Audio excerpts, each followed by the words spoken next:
O'clock. And first of all, thank you for everybody that's joined the webinar today. This is fun for us and certainly a topic that we all care about. Reopening the fitness industry, I'd say post COVID-19 or during the pandemic. And where does it go from here? We've got some industry experts on here. First off, Josh Cherry, which on my screen is the third from the left. Hopefully you can see his, now it's his second from the left. But Josh Cherry, 13-year Marine Corps veteran, over a decade of experience in the fitness industry, in 3 combat tours. And rumor has it, he actually started the fitness industry in parking lots, getting people to work out. And I'll let him tell a bit more about that if we have some time. Dedicated his entire life to understanding fitness and franchise business. Co-founded Delta Life Fitness, a woman's boutique fitness concept with units all across the United States. Originally from Southeast Texas, currently the CEO of Delta Life Fitness Franchising, located in Woodlands, Texas. And he's won the Fitness Business of the Year award, has 6 appearances in Club Solutions magazine that we all know and well and love, and is the host of Texas Franchise Radio. Let's see. Also with Nelson, us today. thanks so much. Glad to be here. Yeah, thank you. Also with us today, Bill Green, who has been in the fitness industry for almost 4 decades. Started when he was in diapers, started lifting weights at an early age. Founded, developed, and operated and managed clubs all over the country. And just some of those clubs, the Omni Fight clubs, the Omni clubs, Tilt Cycling, Above Bar. He's worked with Living Well Fitness and Living Well Lady, and currently working as an industry consultant for the last 8 years, helping clubs around the country reach their full potential. Also with us, Jillian Curl from Upswell. She's been at Upswell about 5 years, and I think has held almost every position in the company, so probably knows more than anybody at the company. She's been production coordinator. She's led the social media division. Currently one of Upswell's leading marketing consultants. So she'll bring us a lot of ideas and stuff she's hearing from folks that she works with today. She's got a plethora of knowledge in both print and digital for all our marketing clients. And with that, we're going to get started. Welcome everybody. We're going to really break this down into 3 different buckets today. The first is, how do you get ready for reopening? And you can see the map up there. This map is from the New York Times, and it's we've got the link down there. Hopefully everybody can see that. We can send it out to you after the presentation. But a great map that really has one of the best sources that we've found anyway for up-to-date what's going on in my state or what's going on in other states that maybe I operate in. So you can see the blue, which is the majority of the map, partial reopening. Obviously, every state's in a little bit different stages. When you click on that link, you'll see the map. You'll also see any articles the New York Times has and any detail by state. So it's really very helpful. And you'll see the few in yellow that are still shut down or restricted. And you know what? Even some of those are opening up this week. So again, 3 buckets. How do you get ready for the reopening? Let's go ahead and go to the next slide. And then after that, we're going to talk about what does it look like the first few weeks of the opening, and then what's next. But let's start out, and it's really a panel discussion, so anybody feel free to jump in. Let's start this first one with Josh. A lot of questions, Josh. I know you mentioned that you've been getting, we've been seeing, but how long do you have to rehire your staff back to the club so that the PPP or the Paycheck Protection Program loan will be forgiven? How long do you have for that? Yeah, Nelson, and thanks for the question. And they're still trying to figure out some of the details here on how you're going to have to prove that those funds were spent on the right things. But you're going to have 8 weeks to prove that you've hired back staff, and it does not have to be. And of course, you guys need to check with your local banker. And these are the answers we're still getting and trying to help our franchisees across Delta Life Fitness understand. Because as you know, the fitness industry has taken a hit, but the ones that are going to be here, that are prepared, that are well funded, that are ready to take advantage of this built-up demand are going to be in a good position. So we've been working hard with our franchisees to make sure they understand their funding. And the Triple P, the Paycheck Protection Program, and the SBA funding, the EIDL, have been two of the biggest components in making sure our franchisees are ready to go. But the questions that come off of that is, how long do I have to hire staff with the Paycheck Protection Program? And that's 8 weeks from the time you get funded. Okay, so from the time you get funded, and then you do have to rehire staff and spend at least 75% of that on payroll, but it doesn't have to be the same staff you had when you went into this. So if it's a different staff in June than you had in February, that's okay, but the payroll dollars still have to add up. Here's the bigger questions that are still coming down the chute. The SBA is still yet, according to our banker, is still yet to give exact guidance on how we're going to have to prove that these funds were spent on payroll. Is it going to go off the 941 for the payroll taxes? Are we going to have to just show QuickBooks payroll taxes? They're still coming out with that. So the only thing I can say is, in what we're advising our franchisees, is just make sure you're keeping really, really good records of how that paycheck protection money is spent, so that you have a good chance of getting that forgiven at the end of the 8-week term. Very good. You know what? Let me take this next one to Bill. And this is a complicated answer, but what are the legal and insurance requirements that everybody should think about before opening back up? You know, I think the big thing there is you've just got to reach out during this process, understanding that things are entirely different than what any of us have seen in the past. And, you know, I think the best thing that has to happen is you've got to be sure that you do contact your insurance agent. We are hearing things have not changed as far as they're concerned, but obviously that could vary by carrier. You know, so again, reach out and do that. And then as far as, you know, the rest of it is, it's always good to just be sure that you understand what your state is requiring and what your city is requiring. And guys, we understand that's confusing, because one of the things that I keep hearing over and over is no one really knows. So you've just got to go find those resources and ask those questions. How about you, That's Josh? a good answer. Yeah, I was just going to add on to that. We checked with sports and fitness nutrition. A lot of you probably sports and fitness insurance. You guys, a lot of people in the industry use them. We have been advised by them that there's no waiver requirements on COVID, since the insurance doesn't cover any of those cases anyway. We were advised that there's no additional waiver requirements to bring people back in. And our legal counsel has also told us that there's not a legal precedent to redo any of the paperwork to get those people back in. So there may be some things to do there to earn trust of the consumer back, but from what we're hearing, and of course you got to check with your people, but from what we're hearing, there's no legal requirement to update the waivers. Very good. Hey, Josh, another question that keeps coming up is, all right, so now I've been cleared. I've got the ability to open up my club. How do I retrain everybody? Because it's a different world. It's not the same that it was before we shut down. What do I need to give them? How do I need to retrain them so that they're ready for consumers coming back into the clubs? Yeah, Nelson, great question. And this is particularly hard for two reasons. One, like Bill said, everything's still changing. And two, fitness industry, we're people in the fitness industry, we're people of routine, right? Like chest day is every Monday, and that's how we execute. Well, now chest day may need to be Wednesday at midnight, right? Like everything's been thrown up into the air.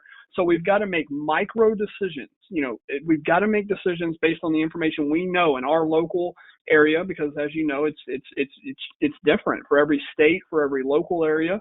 So you got to make micro decisions first. Try to not, it's going to be impossible to plan the next 3 quarters on how this year is going to go out and then go communicate that and train your staff. I know that's how we like to operate, but right now it's just not possible. You got to take micro decisions. You've got to communicating with the members, communicating with your staff. That's going to be the key. Bringing them in, training them, and then also being okay with, if you bring your staff in this Friday, train them on the protocol that you believe you're going to follow the next 2 weeks here to earn the trust back of the clients we had when this went in. And if things don't work, we've got to be willing to listen to the consumer feedback, the industry as a whole, what's coming out of that. Webinars like this are a great resource for people. See what's working, what's not, and be okay to make micro decisions and adjust that plan and re-communicate it with the member base and the employees. Very good. Great point, Josh. Very good point. And I think as we all go into this, and we've got some incredibly talented people in this industry, and I think one of the things we have to remember is our members, when they do come back in, they're going to look at it, they're going off of their perception of what we've done to change. And I think that that's important. And I think it's something we have to think about. And, the other thing that hit me the other night, but we're in an industry that has role played forever. And as we go into opening back up, it's something that I think, again, you've got to really actually get in and role play because, we've had staff as well as all of us individually have been confined. So when you're not used to talking to people and you haven't been through that process before, it gets rusty. So I think that again, when you think about the perception, the members' perception is going to be what's key for us. And I do think that we've got to realize that just role play with your folks. You all got some incredible staff. Just get on the same page. Be sure that when those people are coming through the door for the first time, you get your friendliest people there talking to them. You all know who they are, but that would be what I would be focused on, is being sure that I get my most friendly people there. And I might be back a few steps myself because maybe I'm not the most friendly, but we all have to think about that as getting those right people there communicating with those members. Yeah, great point, Bill. Thank you. All right, Jillian, you've been awfully quiet here. I know you've been talking to a lot of folks in the fitness industry. What are you hearing on as far as a timeline of, what should clubs focus on in the timing on when to bring back current members and when to start ramping up and bring back new members? Because I know there's always such a churn in the fitness industry that we're all constantly trying to bring back new people to fill any people that may be leaving. What are you hearing? Right. So a lot of the clients I've been talking to, they've really been focusing on their members. That's what I told them to go after. Those are the people who stayed with you during this whole COVID-19 situation. And so I told them, you really want to focus on them. You want to make them comfortable. You want to, just like Bill Green said, role play with them, ask them, hey, what's going to make you comfortable on coming back? What can we do differently? Communicating with them on the new different policies. And I really, really believe that focusing on your members first, the prospects will then come. And so typically what that's looking like, I know we had a discussion with Josh and his clubs, is really focusing on that 3 to 6 week learning period to say, okay, hey, we've brought the members back into the studios. We kind of have our policies down. We've rearranged some things. Okay, now it makes sense for us to prospect.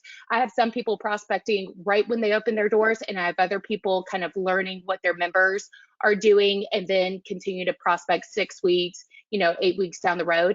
But as long as you have all of your policies in place, you have members who are happy to be back, no issues with that. I think prospecting is always a good time to do once we kind of look at what your member situation is. Yeah. Nelson, just to build on what Jillian's saying there, what we're advising for our franchisees and other people, friends we have in the industry, when you're looking at that decision, when you're looking at the timeline of when do I do the marketing, what's important is to understand your business model. Everybody's got a different business model. How is your capacity? If you have the capacity if they tell you can open up next Monday and you have the capacity to bring back in 100% of your members plus make new sales, I would do that. At Delta Life, unfortunately, with the 25% and 50% capacity limitations we're seeing in most states, we have to have an increased payroll just to bring back and earn the trust of our current members. So it doesn't make sense for us to invest heavily into paid marketing just yet. We've got to earn the trust back of our current members, and really with the restricted capacity rules we're having to play by, that's all we can service anyway. And then we're going to be able to take advantage of that big built up demand. So the answer there for people that are listening on what should a timeline look like for you on which one do you do first? I do think earning the trust back of your current members should be number one priority, but a lot of those answers are going to come off of how does your model operate and how has your capacity been affected? Yeah, that makes sense. So Josh, while you're up, so let's say it is time, no matter what your model is, you've brought your current members back. It's time to start bringing new people back. What does it take to get them in? I mean, how do our offers change? How do our approaches change? I mean, what does it take for somebody? Because we all know there's like different groups out there. There's the group that can't wait to get back, and they're going to be there waiting in line for you to open the doors. And then there's the group that is just really nervous about coming back because, maybe they were affected or they know somebody that was affected by COVID-19. So how do you deal with all that, and how do you get them back in? Yeah, that's great. And, again, I think it comes down to communication. Sydney, I don't know if you have the slide or not, but some of our franchisees are doing different things to just, once they've solidified and come up with, oh yeah, here you go.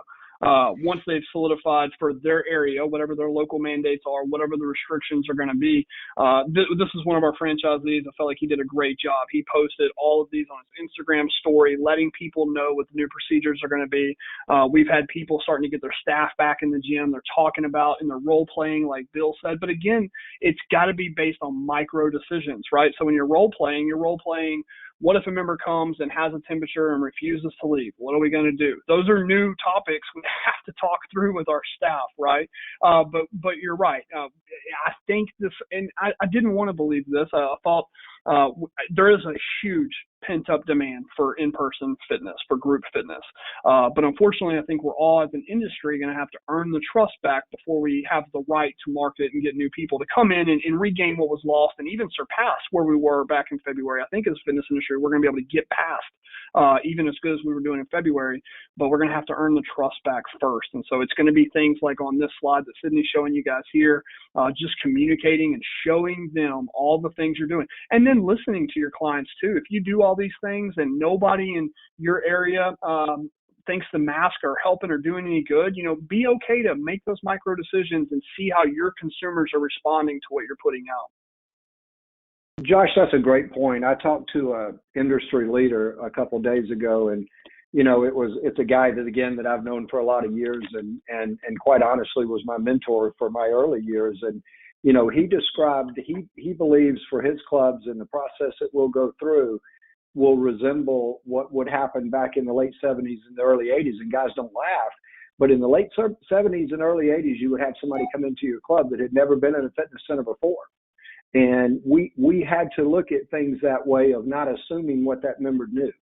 And again, I think you're going to have so many people coming back in the door that were your good, honest, loyal members to you, that if they don't see a difference, you're going to lose them. And I think if you look at it that way, and even if we're wrong as an industry, but we prepare for that, I think that's one of the things that we have to do. But I think you're going to have people coming through the door for the first time in a long time that are just coming to see what are you doing different. Yeah. Yeah. And I go ahead, Josh. Go ahead, Jillian. I agree with those statements completely. That's exactly what I'm talking about with our current clients, is really getting that trust back and communicate. Oh my goodness, I cannot tell you how many times that I was like, you should be doing email blasts, text messages, social media posts, just like Josh showed right here. It is so important to communicate to your members before they come back exactly what you have in place. And then that way, when they come back, they feel confident, and you don't have to feel like you have to go over each step of the way with your members. You have window clings up, you have signs up, you have decals on the floor if they need to stay a certain distance away from one another when accessing the juice bar or coming up to the juice bar, whatever that is. But it's just communication, and make sure that you have all of those little things set up prior to them coming back into the studio or the gym. So that way you're kind of not scrambling. But of course, always be prepared if you do have certain people that you're going to have to ask to leave or things like that. And I recommend, Josh mentioned it a couple weeks ago to me, that he was working on a manual, having a manual prepped for his staff to kind of say, okay, hey, here's these situations, here's how we handle them. So I think that's really good to have in place for your staff, so that way they don't feel like they're having to make an executive decision. That decision has already been made for them, and this is how they follow procedure. Yeah, we did. We made a restricted operations manual, and that's going to be huge. And given it to our franchisees, we had to leave a lot of room for different areas and different capacity issues. So we gave a bunch of different ways and guess what? That's going to be a living document for us. We have all of our franchisees reporting every week on their numbers, their capacity, their utilization, what's working, what's not working. And we've got to continue to update that manual every week based on how it's working. And Bill and Jillian, off what you just said, communicating and building the trust back is important, because there are people that are very afraid of coming back out and facing the public, but just as much as they're afraid of a virus, they're also afraid of being looking silly or not, or feeling out of place, or being the one person that shows up to the gym and, man, everybody was supposed to have a mask and I'm the only one that showed up without a mask. People do not want to feel out of place or silly. So if you've communicated with them and let them know how they can feel at home when they come back, they're going to be a lot more likely to come back, because they are going to be scared of feeling out of place. So just remember that. Josh, great words, great solid approach, and you're absolutely right. All right, let's transition to the next questions. And this is really, what do the first few weeks look like after you've reopened? It's obviously going to be very, very different than it was before. And it's probably going to change, but it's probably those first few weeks are probably the most critical to set that baseline. And here's what our club does now. Here's what it looks like now. So Josh, you touched a little bit already on some of the things that your staff might have to do differently, but is there anything else that the staff should do differently? And then what do your members have to do differently? Yeah, it's a great question. So for us, it's all about communicating, getting that core group back in, starting to understand our capacity again, starting to understand in these different areas, under 25%, 50%, 75%, how long is that going to last? Do we need to make other revenue generation models, or is with the restricted operations? So that's something we're looking at, we're thinking about. Does that even make sense?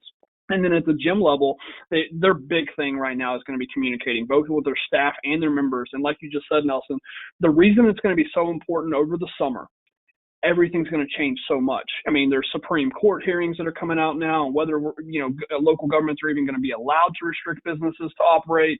Everything, you guys know, for the last 2 months, everything changes dramatically about every 7 days, right? So that's why it's going to be important over the summer to make micro decisions and communicate. And good, Josh, again, a great point. And when, to make those micro decisions, you've got to be sure that as a group, whether you have one club or you have many clubs, that you're getting as much info as possible to make those decisions. One of the things that we have always been afraid back in the days of our clubs is making decisions based on the wrong information.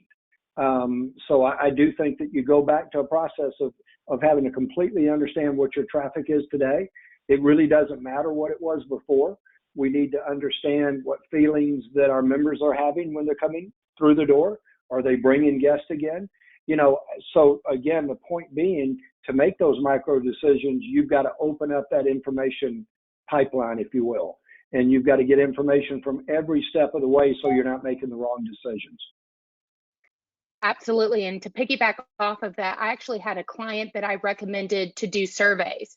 And so I said, hey, your best clientele, your members that were there from day one, survey them, ask them what they want to see differently, ask them what, makes them uncomfortable, what would make them uncomfortable.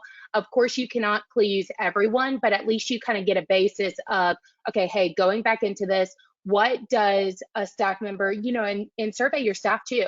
Like, hey, what have you seen your friends talking about? What have you seen?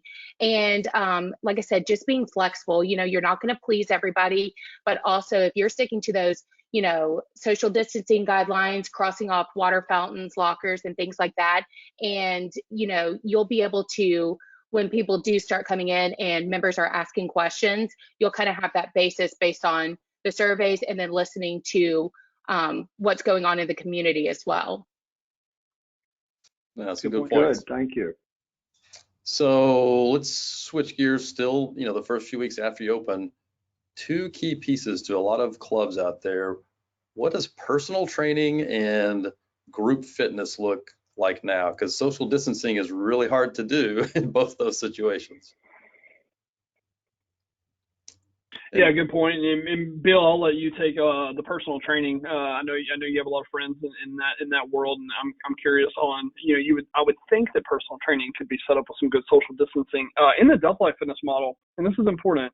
Personal training has always made sense at a business level. It just doesn't make sense at our business level.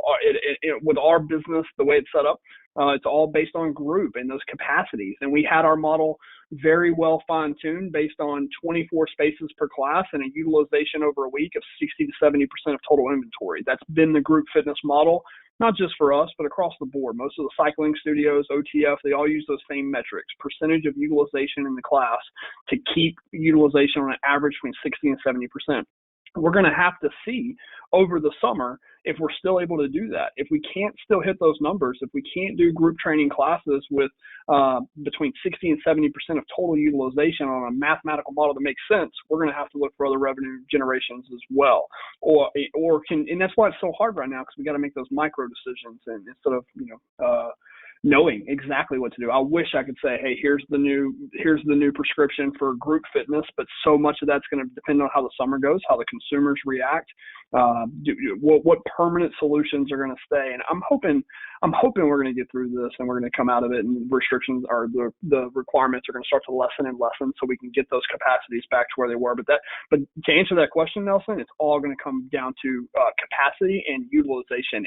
And are we still able, with the square footage we have in our club, to achieve numbers that make sense? That's going to be the big question. Right. Guys, I mean, as a group, as an industry, especially for, like Josh continuously talks about your model and what your model is. And I think that that's really important. But for you guys that are in the big box world, which I spent about half of my career in the big box world, it is a concern. It is a fear, quite honestly. And, I think you've got to go be able to make those micro decisions, but you've got to load yourself up with information. And, you have to go with some of the guts of your staff, some of the guts of your members, some of the guts of your concept that you're in. I do think that for the biggest portion, the big box guys, we've got to figure that secret sauce out for personal training. The personal training could be something socially distancing that does work. In our big co-ed clubs, the Omni clubs, personal training was a very huge percentage of our bottom line. Small group classes also were. I would really be grinding on how to make the personal training work and realize that this will change constantly. And again, based on your state and based on where you are, and you've got to look for the secret sauce. And there's really probably not going to be one thing that's going to make personal training work, but you've got to go focus on it and stay in tune with how you can move back into the small group world. Good. So, Bill, while you're up, how does your marketing plan change for the next few months? So, it's a very different world. Gyms have been closed in the majority of the states. What do you do for a marketing plan? Nelson, thank you. And that is a good question. And that varies so much by individual clubs and individual companies. And it obviously varies on what your personal financial situation is in your group as a whole, is how solid you are. But, for me, if things are good, I want to be communicating with those members. I want to communicate with them when they're coming through the door, but I want to also reach out to those members that I'm afraid that might not come back in the door. So I do think that, there are ways to communicate with people. And I personally would not come right out of the box with offers. I'd come out of the box with changes, things that we're going to do to support you. I think you have to have contact with your members. And I think if you come out of the box with some advertising and it's specific to your members and creating their loyalty again, and those members understanding what you're going to do differently, I personally look at that as a great insurance plan. I would want to communicate with those members because I would be afraid that somebody else is going to communicate with those members. That's a good point. Yeah. Go ahead, Jill. Yeah, I was just piggying back off of Bill. That's phenomenal. I've told all of my clients, focus on member incentivizing plans that you have, referral contests, hey, if they do bring somebody with them, because a lot of these gyms around us are closing down. They're either limiting capacity or they're not making the necessary changes that your gym may be making. And so it's a great opportunity to get some people in that normally you wouldn't because they have loyalty to a different gym. But if you're really focusing on those members, your members are your biggest word of mouth. And so they're going to be saying, hey, this is what my gym's doing to make me feel safe. I feel comfortable here. You should come along with me. Guess what? Here's a $15 Visa gift card for bringing in somebody new. So that organic reach through your members is going to be key, posting that on social media, letting people know, okay, hey, we're here for our members, sending letters out, doing community-based things to let them know that you care about them. And then, of course, the prospecting and things will come. But yeah, I definitely feel like focusing on members first to really hone in on your marketing plan with them is the best way. Yeah.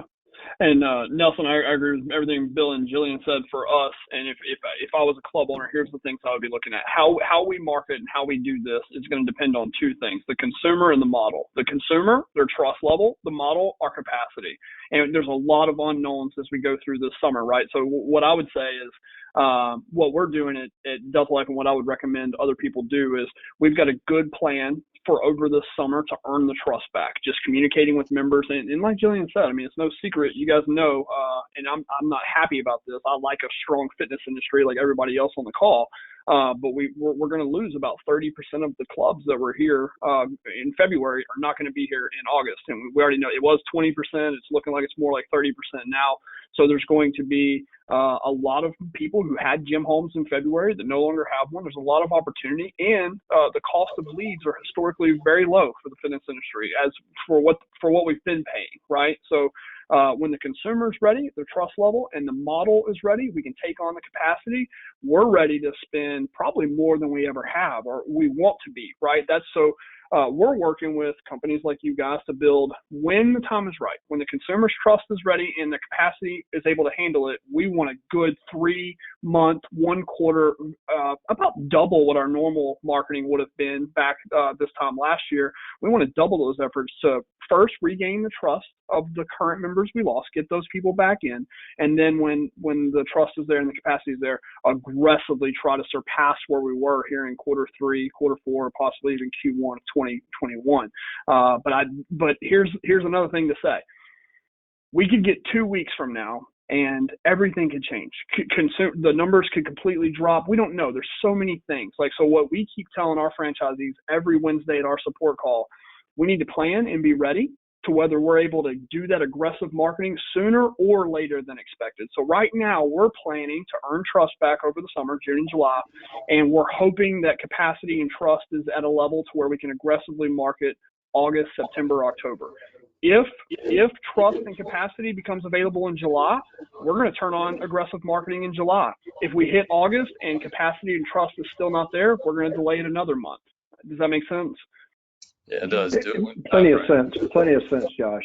Good stuff. All right, so now let's switch gears. So now I need everybody to get their crystal ball out, and probably the toughest questions of this whole webinar is what's next? How does it look like in the future? What does the rest of this year look like? What does it look like after this year? And one thing that has really come on strong during this whole pandemic is online workouts.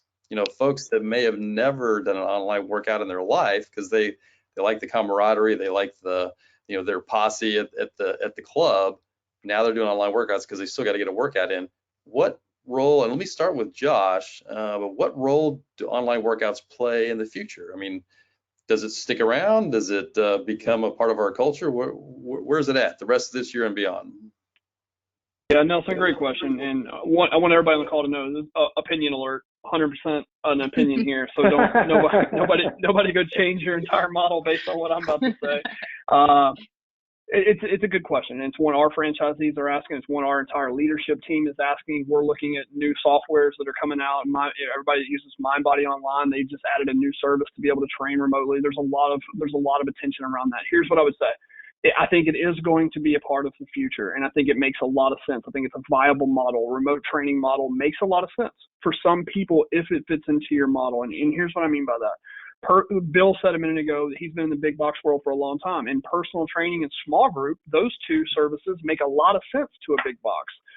Those don't make sense in a boutique group fitness model like Delta Life. My time in the middle of the day, instead of training a personal training client, my time is better with a sales associate booking appointments for my number one product, my number one revenue generator. Does that make sense? Orange Theory runs on the same model. You will never see personal training or small group in an Orange Theory.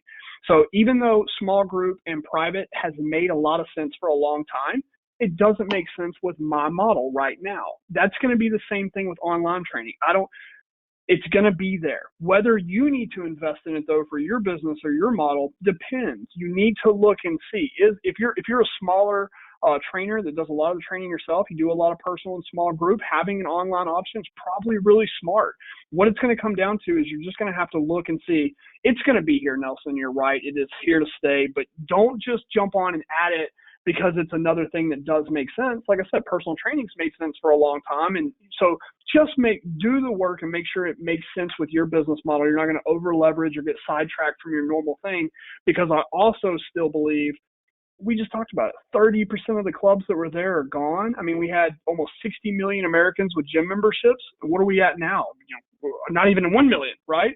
There's people don't have gym memberships. There's going to be and people are going to want to get back to socializing. There's going to be a big built up demand for getting back to the club as well, especially since there's going to be less of us that can render those services. So I know that doesn't answer it. I think both are going to be okay. You just got to figure out which one fits with your model.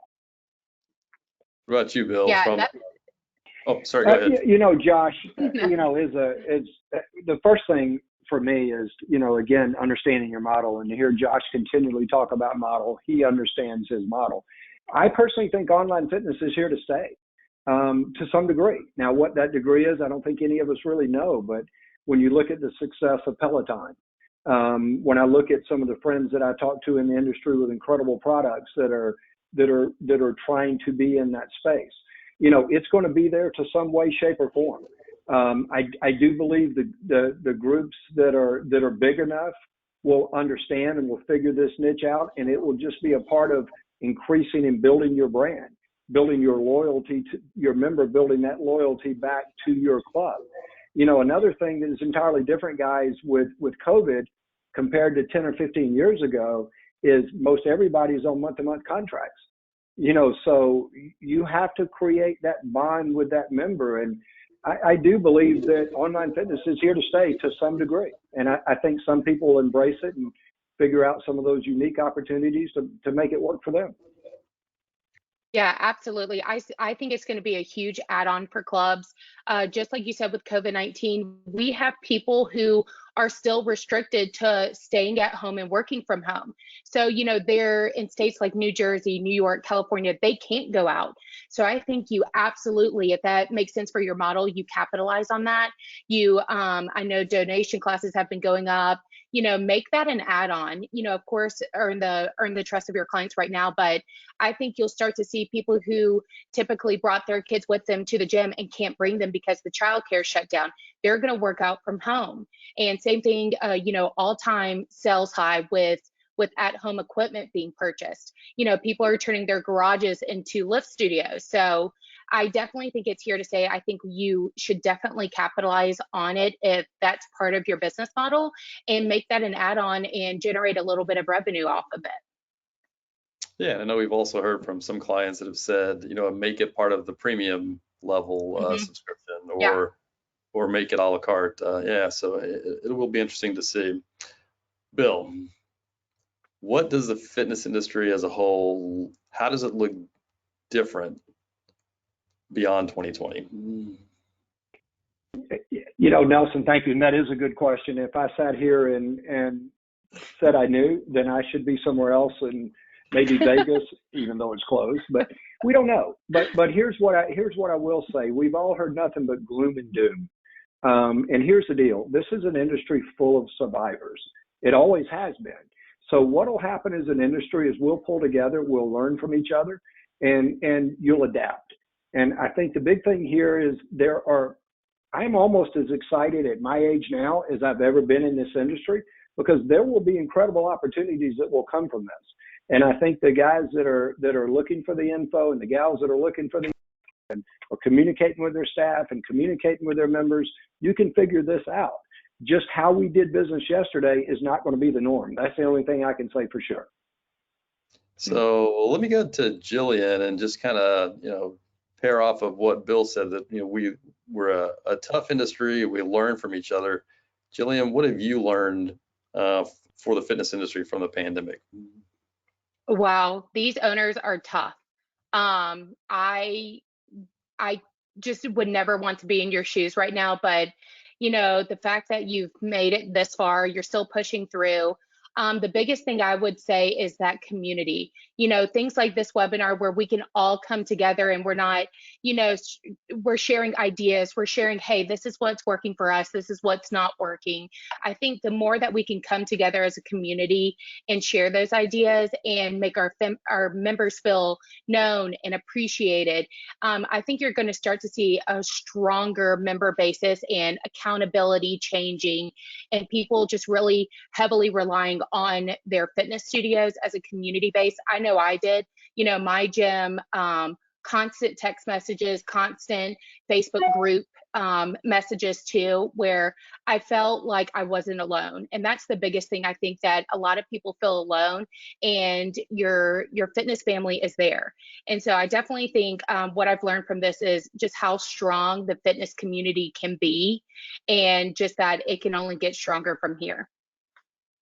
Great point. And hey, Nelson, and guys, if you don't mind, something to add in is my wife is in the restaurant industry, and I'm tapping that. I've always been a guy that I try to get as much info as I possibly can, because that's the only way my small brain can do it. But one of the things that has impressed me is the restaurant industry. They're going to survive this.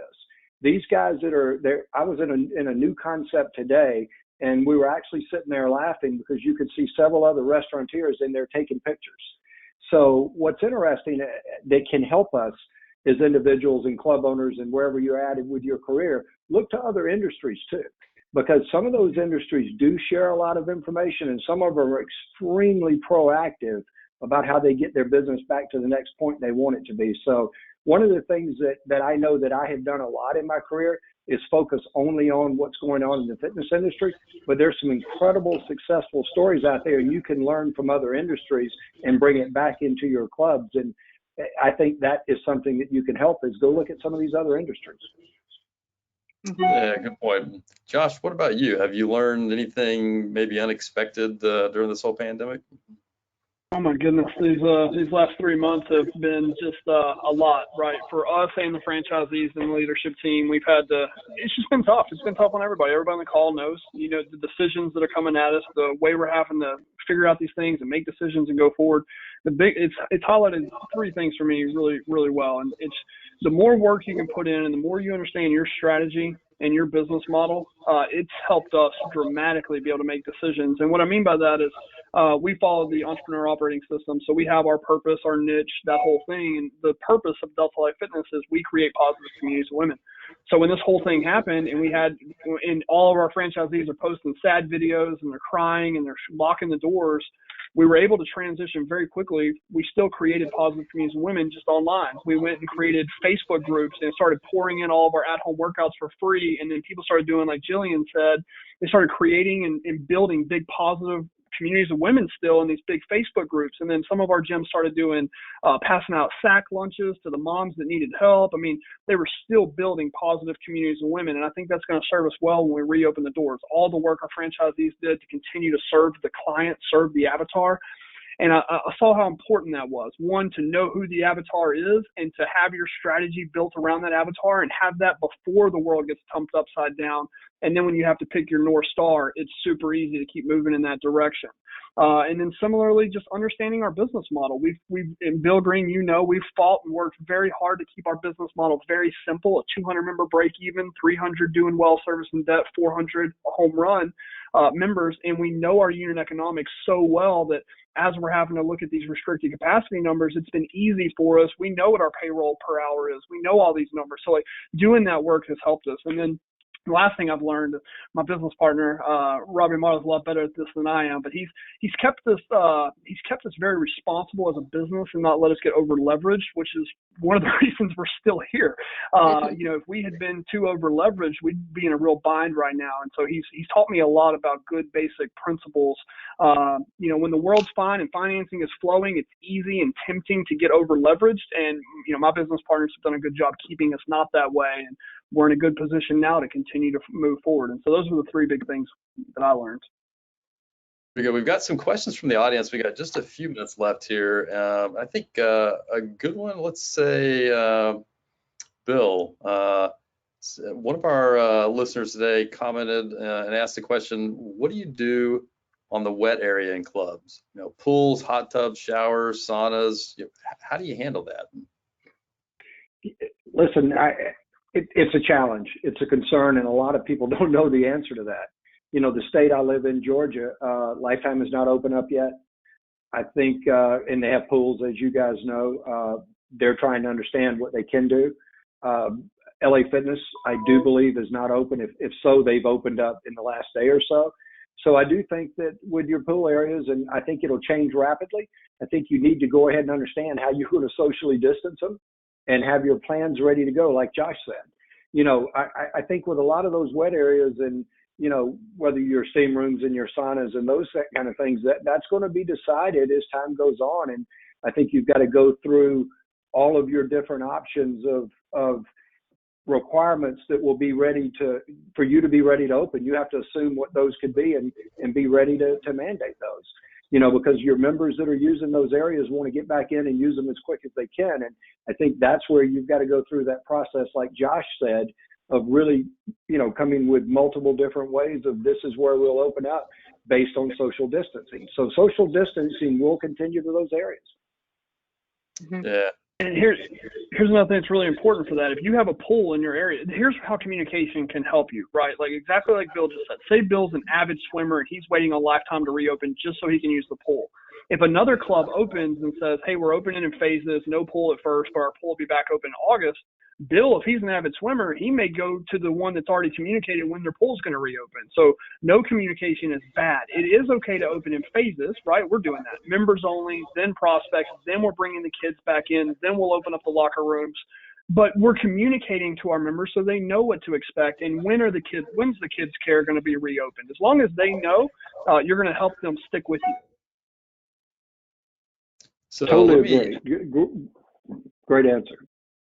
You know, Josh, let me add on to that. You know, so different demographic groups out there.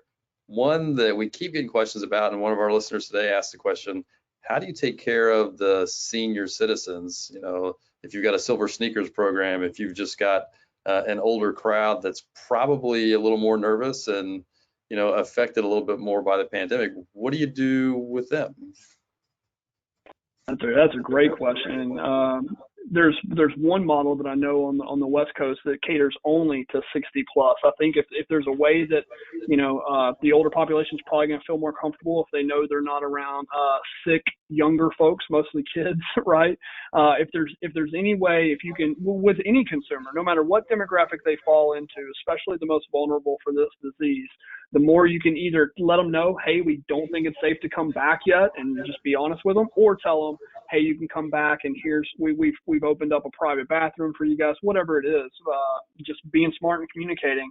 But that's going to be a big challenge. And for the most vulnerable, maybe it's the responsible thing to do to either just leave it up to them and let them know, hey, you know, you communicate the risk if you come in here, because there's going to be some people that believe in the immune system and they want to work out even though they know they're at a higher risk. So I think you've got to make the best. And here's, you know, I want to relieve some pressure for everybody listening.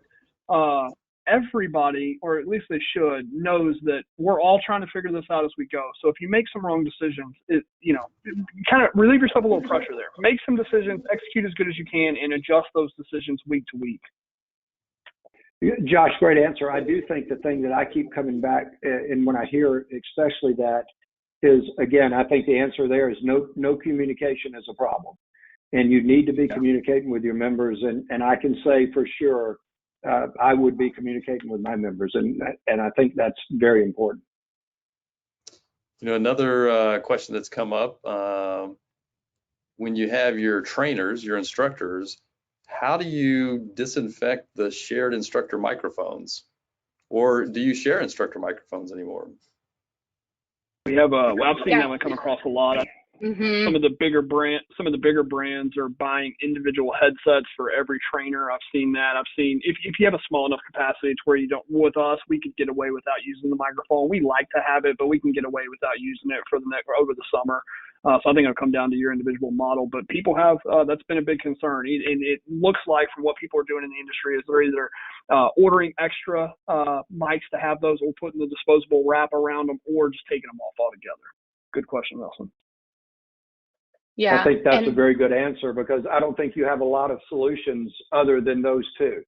And I think that unfortunately nobody likes that expense, but you know, in our clubs we had to go buy the extra, you know, the extra headsets and try to control them. And I think you're either going to have to do that, or you're going to, with smaller classes, it maybe gives you a great opportunity to really connect with your members again.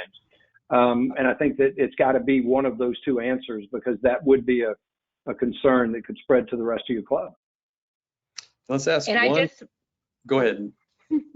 I did want to add on that I see a lot of group fitness places, you know, or the small group training, that they've adjusted their schedules to where instead of having one, you know, instructor come in and then another one, they're doing it basically like the morning block, afternoon block. So that way, if they do, you know, like 2 headsets, they have sanitizing equipment to be able to address that situation.